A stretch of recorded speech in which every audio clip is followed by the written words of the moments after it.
Howdy there, 3RPG listeners. Just a quick word from producer Jay here. This intro was recorded in summer of 2025, and so may seem a little bit awkward as the opening for our 2026 New Year's episode about time. However, we thought it was really funny. We didn't know where else to put it, and so it was a good place to put it here while we're all cold, maybe a little bit jonesing for the outside to talk about what we were doing in the summer of 2025. But that said, to everyone out there, have a happy new year, and thank you for listening to the 3RPG podcast in 2025 and now in 2026. Game on. Oh my god, dude, I got so many things done today. I made myself a fucking grilled cheese sandwich. Ooh. I threw some water balloons at a fence. Okay. What? I listened to some 80s pop music. I got a busy day. It's a busy day today. So you were in a fugue state. Yeah. When you gotta get things done, that requires some fry pan made grilled cheese and water balloons. Wait, what is the story behind the water balloons? Why? I like holding water balloons. Just like having a water balloon in hand is kind of fun. I'm sorry to all of our female listeners who are given the same look I am. Well, maybe that's why. I don't know. You know what I mean? It's primal. It's primal. It's primal. But like certain things, like when you have them in hand, they make you do certain things, right? And now, before you go there, I'm saying like when you pick up some tongs, you click them. Yeah, I hear you. You click tongs. You can't not click tongs when you pick up tongs, right? When you pick up a baseball bat, you want to hit something, you know? You pick up a knife, you want to fucking stab something. Okay. You pick up a water balloon and you want to hold it, but also you want to throw it.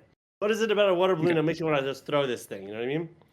There is a appeal to pathos here. I'm getting a emotional reaction out of just throwing a water balloon. Watching it just splash. had water balloons in your house, though? Yeah, there's so many questions still. They weren't like rolling around. I wasn't like keeping them as pets. I didn't like buy them cat food and like a litter box, and I got pet water balloons rolling around. Just I had some balloons, and I don't want to blow up. I don't like to. This is the thing about balloons. I don't like to blow up a balloon, but I'll fill it with water. That's fair. I think you can have a preference, an either or preference on that. Right? Yeah. I just don't have water balloons to begin with, though. Yeah, I'm poor in life because I don't have water balloons, I think. When's the last time you've thrown a water balloon? Maybe 2 years ago when I was teaching kids. Wow, you're much more recent. I feel like I'm failing somehow. Do you have a good rapport with your neighbor? Ooh, that could be fun. I mean, you could ruin it with a water balloon. Yeah, or make it the best thing ever. You snipe them, like stand up on your roof, wait for your neighbor to come home, and just rain down water balloons on this guy. And then you just started a water balloon war. No. But what you got to do is you got to have like a bunch of water balloons like by the tree, and then you point to them, and then he's in on it. You gotta make a run for it. Right, yeah. Right? That changes everything. If you give him weapons, then it becomes a little bit more fun. Yeah. Otherwise, it just becomes assault. In some places, yeah. A bundle of water balloons, a bindle of balloons. A bindle. I feel like it's a big old bucket of balloons. A big old bucket of butter balloons. Butter balloons. That's also another something butter else. Balloons? Do you put butter in your balloons? I do not. I do not have balloons to begin with. Does not seem like a butter vessel. It'd be a whole to do though. But then getting hit with a butter filled water balloon. Oh, that'd be the worst. Ugh. Then you'd be all sticky and stuff. Anyway, I don't know why I'm talking about. You took us long for the ride, though. See, this is what there I were do. So many questions. Water balloons. You still have some of your sandwich? I still got a cheese sandwich over here. Yeah. Aww. All right. Basically, I'm a middle-aged man who's having what day is this? Saturday that would be ideal for a 5-year-old. So whatever. Don't judge me. Saturday morning cartoons I with like that. grilled cheese and water balloons. That sounds like Yeah. a pretty good life. You see? You're doing something right. I'm having a whale of a time here. Just like Geppetto and Pinocchio. Okay, where are you going with this? Chris and I both have that cute dog head tilt, like, huh? Because at the end of the story, they get like eaten by a whale. You know what I mean? Speaking of whales, So what does that have to do with cheese sandwiches and water balloons? It's a Or transition. the transition. It's a transition in today's topic, which is time. What? I didn't drink enough for this. Time? Whales and time? It's a whale of a good time? Yeah. All right. Is that where you're going with that? Sort of. Yeah. Okay. Well, Oh, anyway, God! I knew it! Oh, damn it! I feel dirty now. Actually, I probably should have done something with like having a dream and Inception, because we're talking about like how to RP time, the passage of time, not downtime, which we've done in a previous episode, but how fast does the game go? What's the zoom level, right? Well, I suppose let me throw it back to you guys. When I said today's topic, what's the thing that comes to your mind first? Let's define our terms here. Oh, I mean, there's a couple of distinct things. There's prologues, which is the backwards time jump that explains your characters, quote unquote. There's how quickly do you pass through mundane tasks in current linear time, and then you've got full on time travel, time jumps, different pathways, right? So that felt like the three distinct areas of time play. I think I mostly focused on the non-sequential timelines. I think that was what the topic was, and that's what I went with. So I didn't even consider all those other things. Well, then, I may or may not have had to deal with this in some of my projects. Yeah. I have done stories where we've gone back in time and done kind of Gauntlet backstory stuff, backstory stuff. Backstory boys. So, backstory boys. Bye. In time. All right. So yeah, like we've done backstory, like Boys. sessions. Not boys. That's the name of the episode, though, by the way. Backstory Boys is the name of the episode. Episode title. Boys. Yeah. So in that way, yeah, we've played with time, but also we've done sessions specifically about time travel. And I'm sure, Jay, you've done a whole campaign about that. Have you not? Pretty much, yeah. Yeah. Nothing's off limits with Jay. I mean, I think every GM Worth of Salt has done the backwards in time jump, but I think most players will do the kind of, okay, let me tell you my backstory, which I don't like. Well, there's good reason. Oh, okay. In a session 0, have your players talk about their concepts. Yeah. Generally, leave off the details, leave off all the names and blah blah blah blah blah.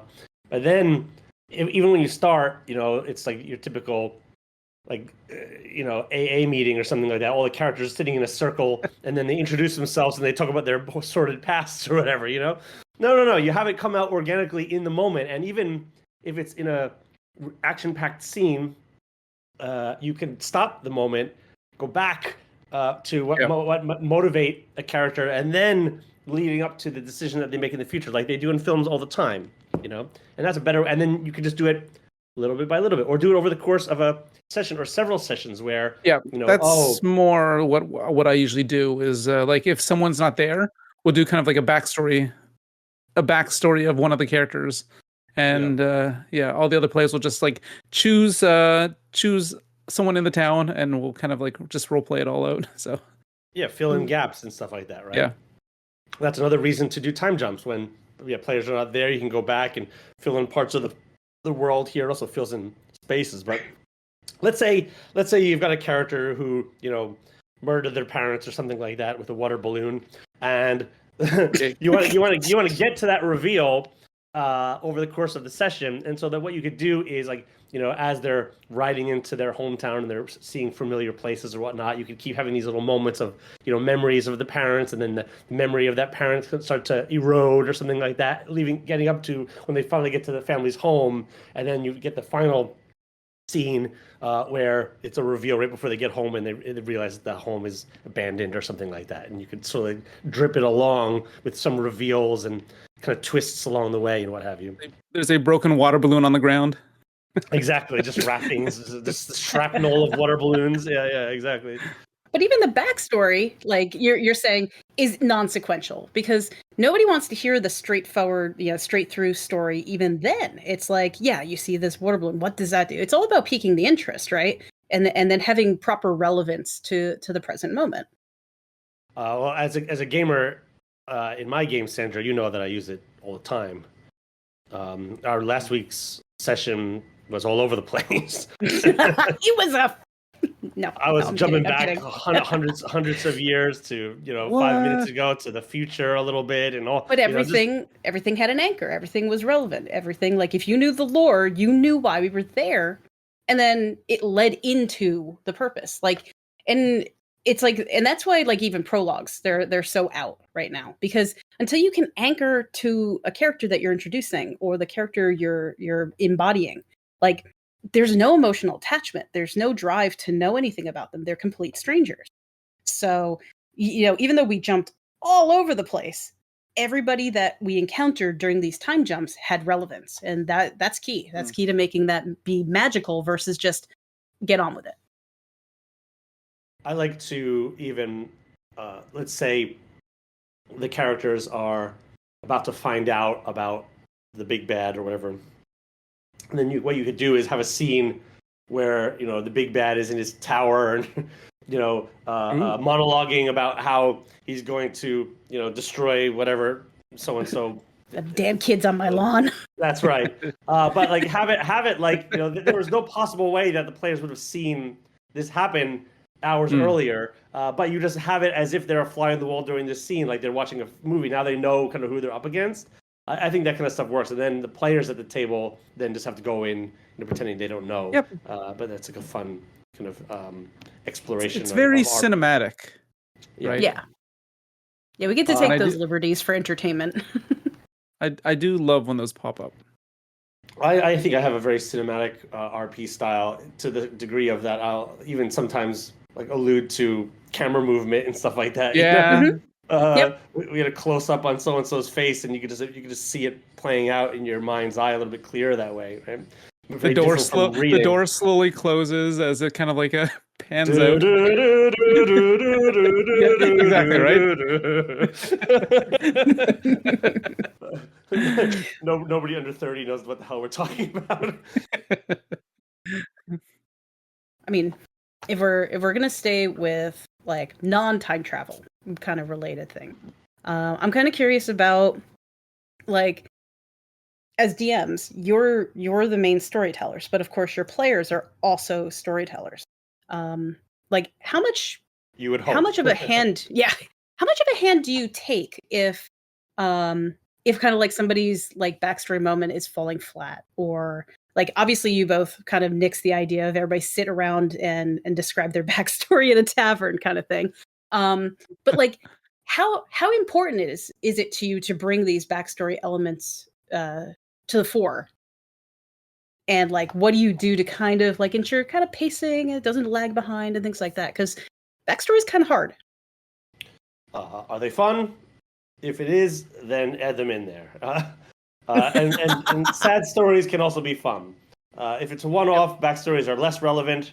The adventure, getting to the relevant adventure quick, is relevant. So, and again, this would be in just how I would truncate time. Would be, okay, get into the village, get into the person they got to talk to, get them on the road, do it. Just snap. If a player starts to take it over, sometimes I've had experiences where players will, say, oh, I know that the thing is here, and sometimes I'm kind of like, do you let it go? Do you not? It depends on how much they're sort of jumping ahead with something that might contradict what is the actual truth of the matter. If they do, then you've got to kind of dial it back, or say, okay, well, hold on, give me a check. and then provide more information, and then let them kind of riff on a scene that they think they know about, or is not really established but could be better enhanced by their addition of imaginative ideas and concepts. Now, I want to take a moment to home in on that because it's almost like it was easy to miss there. But having a die roll for something specific, just to like throw the ripple into the pond of the story and create new like sparks and ideas between like DM and player, that's a really good idea. Sure. Yeah. Roll them. Otherwise, you're just playing pretend. I mean, we are, but with dice. But with dice, yeah. But with a fail mechanism. If their backstories aren't quite doing it, I like to give them NPCs. I just love to add new NPCs into the mix and give them something. Yep, give them something to interact with. Right, start a conversation about something that matters to them, or maybe where they're headed, or something even related to what what's going to be coming up. So yeah. I just love giving them NPCs. Talk to it. And NPCs are a great anchor for just having one around, just in case the players get stuck, and then you could be that conduit of the DM. But we're getting a little bit off topic here. But even in the past, though, in the past it works. Yeah, because I feel like some of the worst, like where even the player can't figure out the out is these backstory moments, right? So and backstory does play with time. There's relevance here. So yeah, like. And then the abusive father comes in.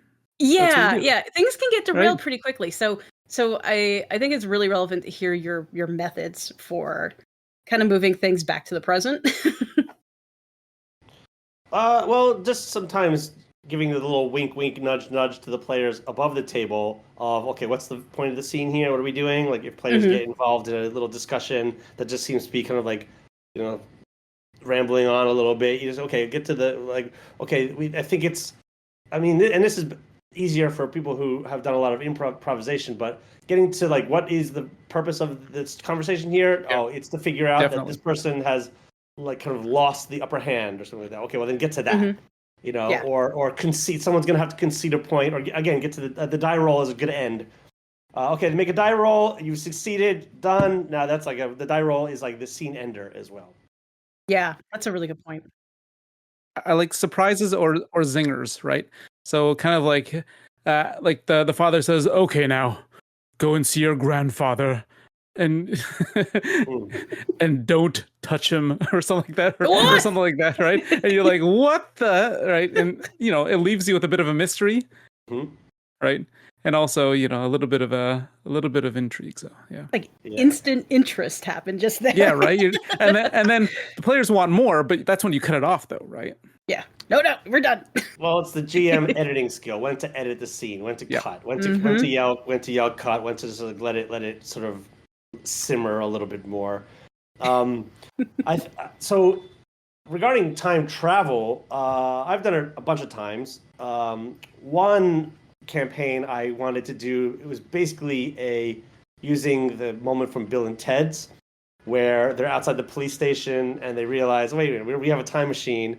We're just gonna have to after this is all over, we're just gonna have to come back and place the keys here. And then they look behind the bush and there's the keys. It's like, yeah, groovy, whatever, yeah. And it was sort of based just around that concept. Like they had the ability to go back in time and set things up, but we never really role played any of those moments. They just they would get around and and was inherent in the roles if they were successful or not. And then it was all implied that a lot of the things that they were doing that were like the magical things were them having survived the encounter, going back in time and then setting themselves up for this later. And then we could maybe do some of those things as an homage or as a montage rather at the end of the session once they finished it to how they did some of these things. And that could be like a fun, almost like after credits moment, which is a easy way to do kind of time travel and magic. In one game that you played in, Jay, it was about going forward 20 years or going backwards 20 years, and you guys were writing a letter to I think his name was Rudobi. He was this kind of like this mage, this time mage that was that was played by by Jeff Goldblum, I believe. A time mage played by Jeff Goldblum. Yes, that checks out. Sign me up. And you were kind of like writing letters, and then he would answer. Then you would go and get the letter in the future, right? And then you would get the answer, like as if you were having a conversation with him that way. Okay, well, let's jump into scale then. So I think anyone who's played D&D has this sort of like idea of how quick the time goes in their head, you know. But you know, though maybe they won't do very descriptive comments about like the passing of the days, the passing of the seasons, and all that stuff. Like how fast is a year in your campaign? How fast is a month in your campaign? Where are the festivals coming around? And all? Are you doing it literally day by day? I mean, that could get a little bit slow if you're doing it every day. You're gonna have to take jumps in time or jumps in years in the character's life. I think less DMs are comfortable with doing years jumps.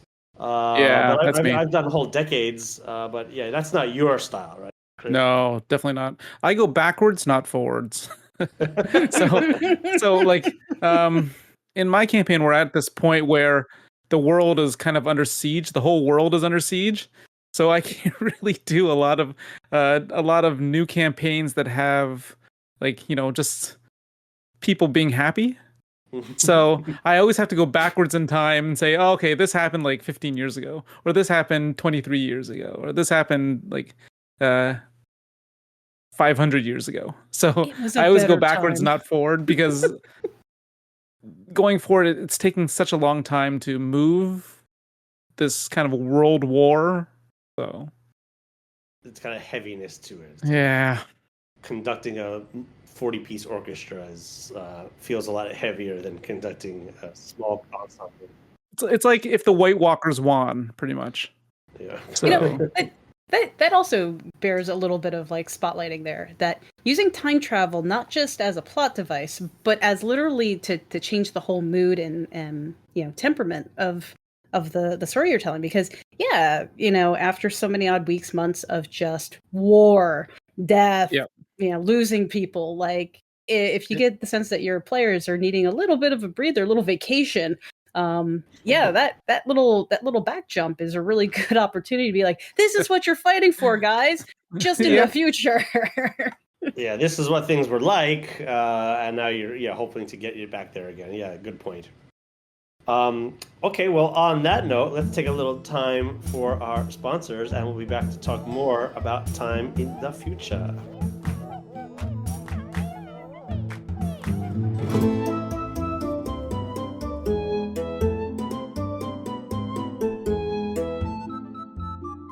This episode of the 3RPG Podcast is brought to you by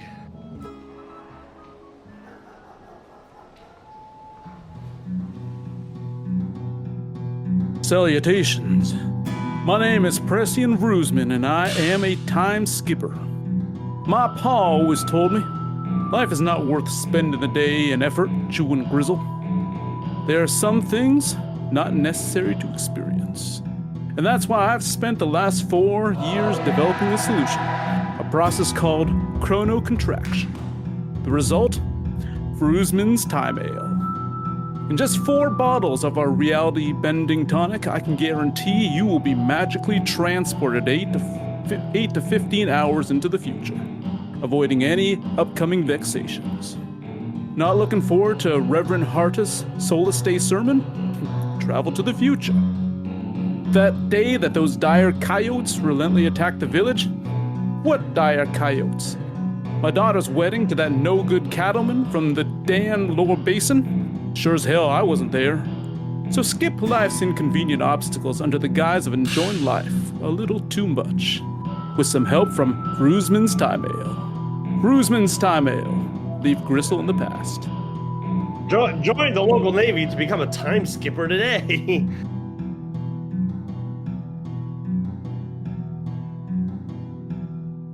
Knock, knock, knock, knock, knock.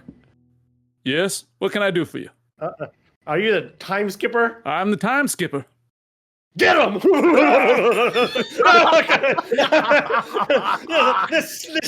This snake oil salesman's been peddling bullshit. 1 bottle, 2 bottles, 3 bottles, 4 bottles. I'm done. Hey, wait a minute! I think I had some of this back in university. I Yeah, drank yeah. a whole bottle of whiskey, and I time traveled Yeah. to the next day. Okay, you got the concept. There we go. Oh, we've all been there. This is the first one I think I've got from. Yeah. Getting better, Certainly. Jay. This is very different from There's always Obscura a- Weave.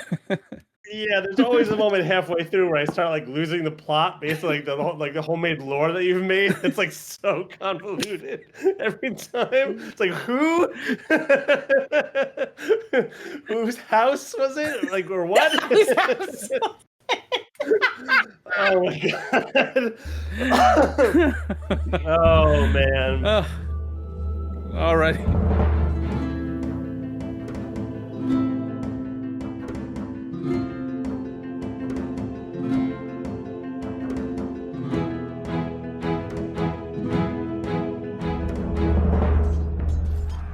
All right, coming back to talk about time.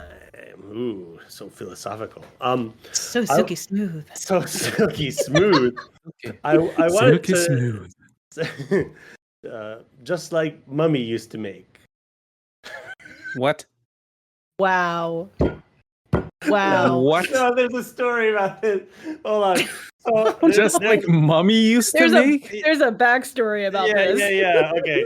So I did like a whole like stand-up comedy routine on spices, like on eating spices. Like anyway, Yes. it got Like the really cinnamon it got really dirty. Then it got into like the Spice Girls and all this kind of stuff, and it started with like it was like it was a story about Thanksgiving, yeah. And then I started to talk about time. You know, time. That's a spice, man. Oh, oh my god. Wow.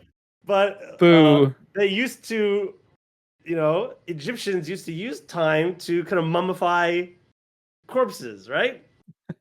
And so, like, my mom would use time in like the stuffing, and so I was making a parallel to the Egyptians Okay. using time, Just like Mummy. just like Mummy used to make. God, Chris, Yeah. get the hook. Okay. Get And the it hook. never the jump like the gap is too big between like the premise and the punchline, and it never worked. But I'd always just do it anyway, and people would just groan. Suffer, all of you mortals. So anyhow, what I wanted to talk about in the second half is combat in particular. And so a lot of the rules, I believe, if I'm getting this correct, said something around like, a round of combat or one turn in a combat is like 6 seconds per player, right? Yeah. Which always seemed a little bit short, or I'm not sure to me. What do you think about this? Well, I think the rule is 1 round of combat, so all the players acting in that time is just 6 seconds. Yeah, so okay. most combats end in like a minute, which is kind of unrealistic in some ways. Right. Or is it? I mean, bladed combat would be pretty quick and brutal and all that kind of stuff. Right. So yeah. It could be over in a minute, or it may not be. Yeah. Right. And you'd hope your heroes last more than a minute, right? Well, okay, like if you're doing like 10 rounds though, Yeah. right? That's a minute. That's a long combat game. That is right? a long combat. Yeah, 10 rounds. Yeah. is a Right? long That's huge. That's like 4 hours. combat. That doesn't even leave time for a Pathfinder- snappy in little Pathfinder. quip or a taunt or your mama joke. Yeah, well, so there's also the problem of, just like the game as a game and having people at a table with dice or online, however you do it, and having, okay, it's your turn. Now it's your turn. Now it's your turn. Now it's your turn. You're going around the table, and there's like for the DM's always keeping active because they have to keep track of all these numbers, keep track of the space, blah, blah, and the players, of course, a good player is also paying attention. But like if you've got like 6 players, 8 players at a table, you take your turn, and then if like all the wizard characters don't know how their spells work, by the time it gets back to you, It's it's ages. the worst. You know what I mean? So real life time, and that's seconds. And it also feels like, okay, everyone's just like you're playing like a JRPG from the past, where everyone's just standing around and one person steps forward, swings their sword, and steps back, and it doesn't feel like active combat, right? See, that's where I kind of disagree with you, because in my head, everything's kind of all happening at once. And always when I'm making descriptions, I'm mentioning everyone else's actions kind of at the same time. Well, yeah, we've talked about this before in the past. It's a good practice to say, while someone's always doing something, you blah, blah, blah, blah. I will even sometimes go like 3 actions before as well, though. Just to remind them that this happened over there as well. So it's like, as someone is drinking their potion and dripping it all over their, their shirt, a little imp flies underneath its legs and stabs him in the side. But then, then Harold comes over with his great axe and smashes its face in. So I'm kind of like constantly reminding everyone of everything that has kind of happened for the last pretty much round and a bit. But what I'm getting at is it's still, even in your example right there, it's still sequential. It still feels sequential. And I mean, there's almost not a way to get around this, because we're in a verbal medium and you've got to say one thing before the other thing. Whereas in real life, if 2 people run for the gun, they're doing it at the same time. And, you could sort of synthesize this with like a die roll. That's what opposed rolls are for. You're both doing the same thing at the same time, yada, yada, yada. But like having everyone in the combat doing a thing at the same time would become chaotic, unless, and I'm sure the listeners might even know of a system that tries to tackle this. Please write it in the comments below. But like of just having, if you're playing on a battle mat, okay, now it's my turn, now it's my turn, now it's my turn. But why not have all the characters that sort of like move simultaneously, or maybe do like what diplomacy does? You kind of program in all of your moves, then you kind of reveal them and see where everyone went at the same time. So you do all everyone states their actions, and then everyone does their die rolls, and that's like a turn. Or something like that. Maybe there's got to be alternatives. You always got to consider like reaction time with this kind of stuff as well. So like, everything's always happening at the same time. But if something happens, you wouldn't continue with that action necessarily. Well, right? But it's easier to react when you're watching the turn go around, and then it's back to you, and then you have a reaction saved up or something like that. But if things were happening at the same time, then your reaction is delayed than if it was you're playing it the earlier mechanical way. Like if you were doing like if statements, like if so and so does this, then I do this. But then if so and so does this, then I would do this. Yeah, like that becomes really complicated, maybe even a little convoluted. And this is where I guess maybe virtual tables could be programmed in such a way that everyone can sort of program their actions, and you roll, and everything kind of goes at once, and it becomes that would be chaos. Amazing. Because we do miss the reaction component, right? Because like if somebody suddenly turns and slashes at you, you're going to act differently than if you were making attack. You dodge instead. And I totally agree with the procedural problem. I also question whether or not a DM could track all those moves in one shot and then try to process. So there's like, it would be kind of like everyone writes their actions down on a card, and they have like 2 if statements, right? That's diplomacy, yeah. It could also reset my thought. Like you do a movement phase and then like a combat phase. Everyone moves first. That's making combat longer. Yeah, and it's also making it procedural, but in a different way. So just kind of thinking outside the box here. One of the things that I like to do in combat is I will break the normal turn order. So everyone rolls initiative based on whatever mechanics you have, based on the system, and it'll sort of determine a turn order of play.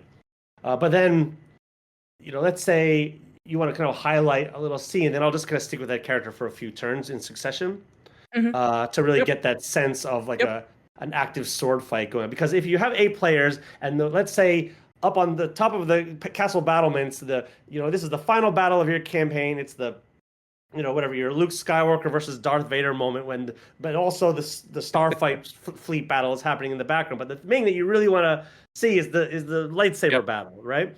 And so, but if the lightsaber battle just has like the one scene compared to everybody else's one scene, you're just waiting for it to come around back to like okay, I've missed this turn, and then back around. The edit of the scene is wrong. Yep. You're not cutting it. You're not cutting it the right way. You're not spending enough time on the thing that needs the most time. And so if this is like this character's moment, you got to give them that moment and like maybe do 2 or 3 turns back to back.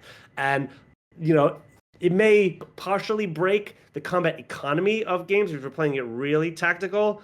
But first, the storytelling players out there, it really will. Even the players whose turn it's not will. Is that right? English? So close. We'll appreciate the moment of they're watching moment, this really exciting scene, and rooting for that player to So I'm not too keen on like the whole 6-second rule. In fact, we've done whole combats that were like every move was like an hour. It was like the slow movement of armies and battles and things like that. So yeah, having played both ways, I can 100% say that what Jay's outlining supports the story versus supports the rules. And and if you ever think that like, oh, that person just had their moment to shine for 10 minutes, guess what? When your story element comes up, you're going to get that same experience. And it's going to be like, you're going to get all the emotions of that moment, just being able to not just skip around the table again. All the feels.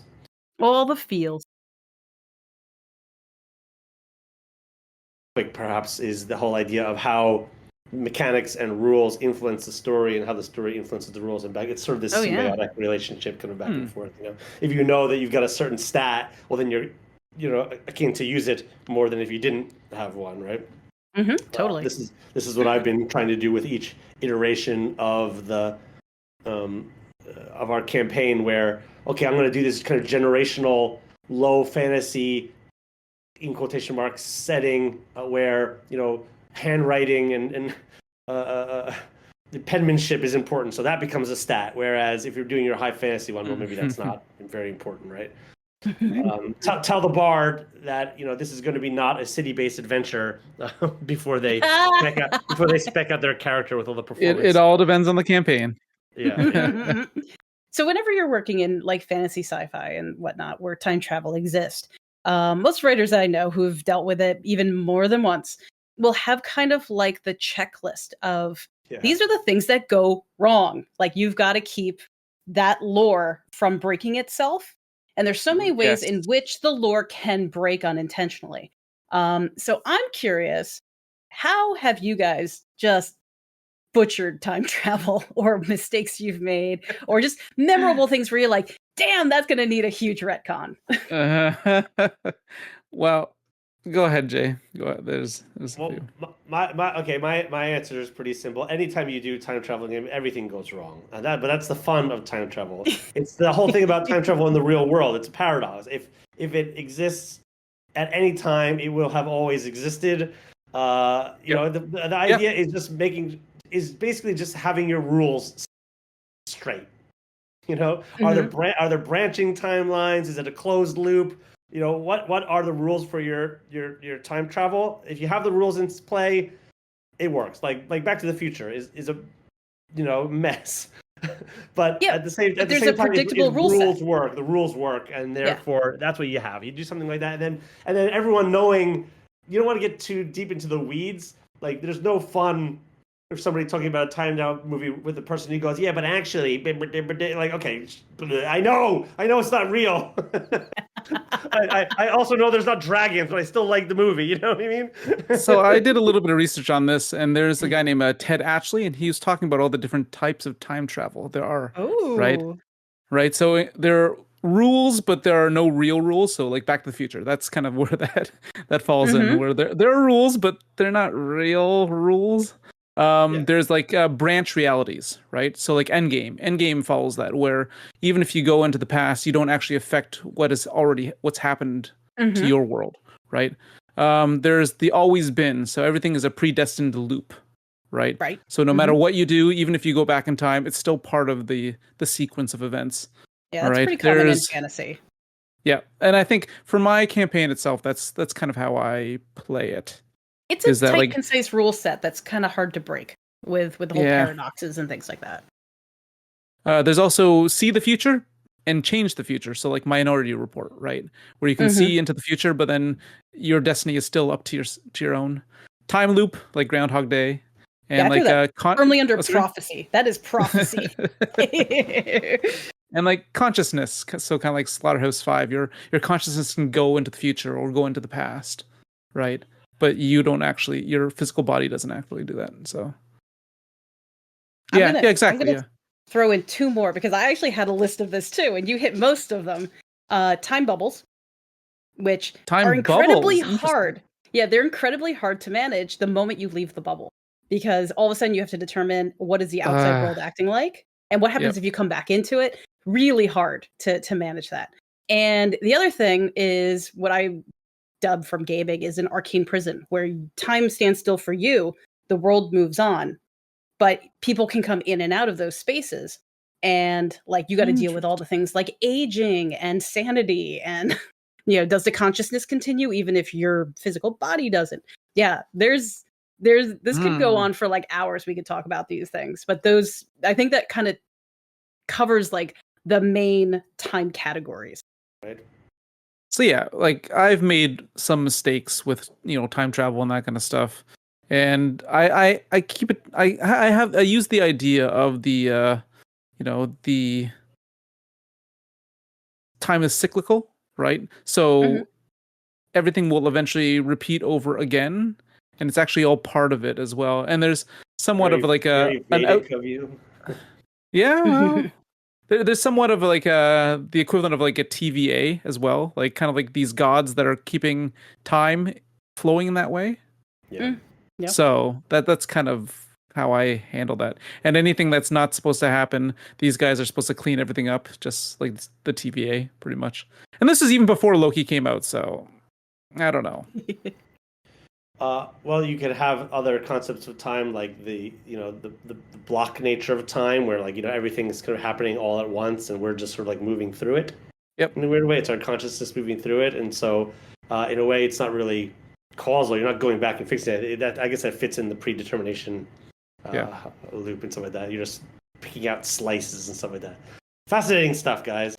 Well, in closing, I wanted to just jump over to another quick aside, another thought here that I'd love to hear what our listeners think about this idea, and also what you two think, of course, is I had an idea that I think would be kind of fun, and if we can get the interest, then it could be something of a running segment, depending on what people are interested in.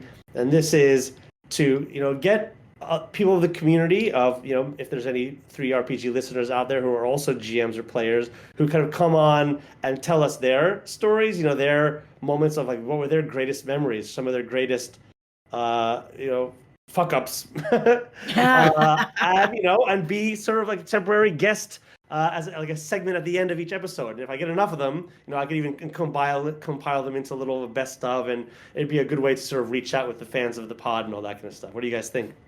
Hey, love it. That would be amazing. Wholeheartedly support. Well, anyone who might be interested in this, please let us know in the comments down below, or send us an email at the podcast's email address, and then we will get back to you, and we'll try to organize times and what have you, and then have you on. How fun would that be? And if you are interested, please let us know in the comments what is the thing that you'd like to talk about. What was the thing that happened in it with a short synopsis? Don't spill all the beans. I like to go in fresh, but maybe the toe beans. But maybe don't spread all the toe beans. But maybe have a space in the email, and then put for Chris, and then write out everything in detail down below for Chris to say. for me to read and butcher. Okay, gotcha. Well, we are running out of time here. Until next time, my name is Jay Underwood. And I'm Chris. And I am chronolord Sandra. That's better. I beat you. And that was doing all in reverse. Sorry, I didn't hear that. I think you cut out there. Oh no, he just fast forwarded. See you next week. Bye. Bye. Ciao. The 3RPG podcast is produced and performed by Sandra Rosner, Chris Takasaki, and Jay Underwood. Music and audio editing, mix, and master is done by Jay Underwood, art by Chris Takasaki. If you'd like to be a guest on the show or have any questions, please email us at 3rpgpodcast@gmail.com. If you would like to support the 3RPG podcast, please visit our Patreon or visit our website at www.threerpg.com. That is THREERPG.com.